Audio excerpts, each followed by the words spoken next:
routine and common that a lawyer will reach out to me on some case or litigation or proposed idea for litigation, and I have an open door policy with opposing counsel. If they want to come in and talk to us, they get to do that. That never happened with Ms. Davis in any of these cases, but it is very common for me to communicate with lawyers all over the state. And I've always been very generous with my cell phone number, and so they call me directly, which is perfectly routine. And yes, anybody who sent directly to me a circuit court order where a circuit judge is directing us to do something, we're going to respond to the judge, which is what we did in this case. Sarah? You said no taxpayer dollars were used in the course of this interaction. Are you willing to release travel or hotel or phone records so the public can verify that? We have released travel and hotel and phone records. We've given you everything that there is.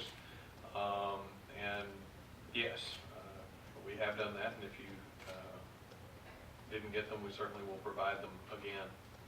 Are you willing to give unredacted versions? Well, you know, there are a lot of things on those phone, anything that is related to her, anything that's related to her was given to you in an unredacted manner. But the other phone numbers that you know, for instance, are on my direct phone line, whether they're legislators or lawyers or agency heads or members of the media, you know, that part, we did not waive the working papers exemption. Was there anything redacted in the information that you released that was done for political purposes? No. Including where your email address was redacted from one of the emails? Well, certainly we weren't going to release my personal email address, which can be used for mischievous purposes. But it was my personal, or not my personal, it was my direct email account, and what we found that where there was email interaction between us, and we waived the working papers exemption for the purpose of transparency. You're traveling on a state business on any of these limited encounters, half dozen or so encounters? As I said, there was no state resources used, no state cars, no state dollars, no state hotels, no nothing. But were you on a state business at that time? You know, I don't think I want to get into the specifics of that level of specifics, mainly because I may misspeak, but there was never any interaction of state business and this personal interaction. Have you communicated with Ms. Davis through third parties or other people since this admission? I have not. Do you plan on having some sort of communication or communicate with her in some way? No. Talk to us about at what point you realized you had made a mistake.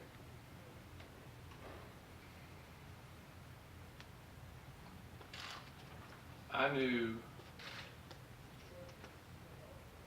the minute that I did something inappropriate that I had made a mistake.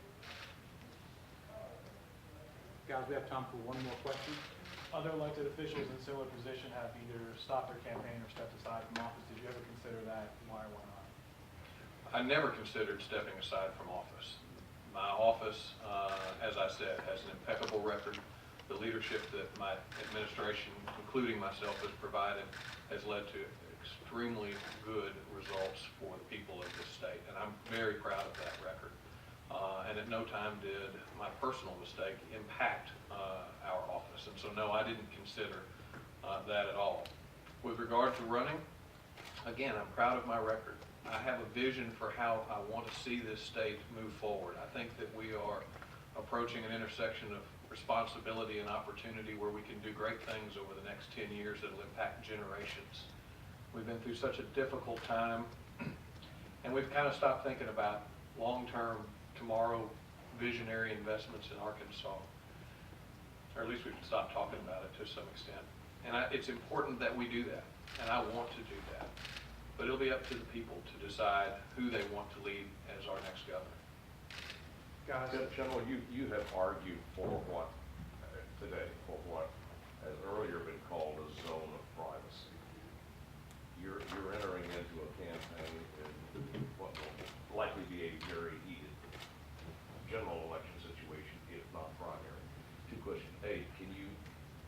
First of all, do you now anticipate a Democratic primary that may be rather unlike the one that you had envisioned, one to keep in that zone of privacy concept hold in today's political arena? Steve, I don't think I've really asked for much in the way of a zone of privacy. I think I've been very forthcoming both with the press and the public, certainly with my donors and legislators and the public at large. I've been very limited in the things that I've just simply declined to answer, and that was out of respect for my family. With regard to a Democratic primary, that's something that no one can truly predict, but what I can say is back in the summer of last year, every returning Democratic legislator but one or two signed on to support my campaign, and at this point none of them has retreated from their commitment. No donors have asked for their money back, although that's one of the rumors I've heard repeatedly. People are committed. The question continues to be, is there another shoe to drop? Which is why it's important to be clear that there is no other shoe to drop. I feel good about the way that the campaign is shaping up, and I like how we sit. John, did you have something? Did I? I thought you had your hand Well, up. I was, yeah, but you said no more questions. I just want to be clear. You never texted this woman, or you don't remember texting her, or you may have, but you're not worried about it. I didn't get clear on that texting issue in regard to Maxine. Oh, I'm sorry. It may just be me, I guess. There were texts, yes. We communicated by text.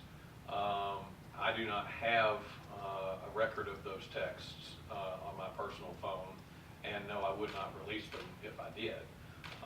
But I don't have any specific recollection of what they would have been. And worry about their involvement in another case was not a factor in your decision to acknowledge the relationship. No, the decision to acknowledge, oh, I see what you're saying. No, no, the decision to acknowledge the relationship was that I was named in a public filing, and sooner or later, a member of the media was going to ask me about that. And I didn't volunteer it. It was still private and something that I very much wanted to deal with privately. But when asked, literally within an hour of that being asked, I believe, offered a candid statement. Thank you for coming, and I hope you have a good day. I have copies of the general's remarks from earlier this morning, if anybody needs copies of those.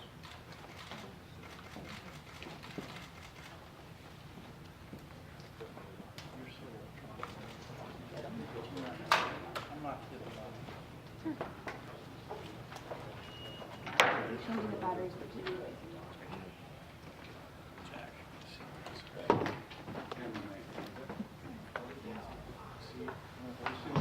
Copy of the remarks.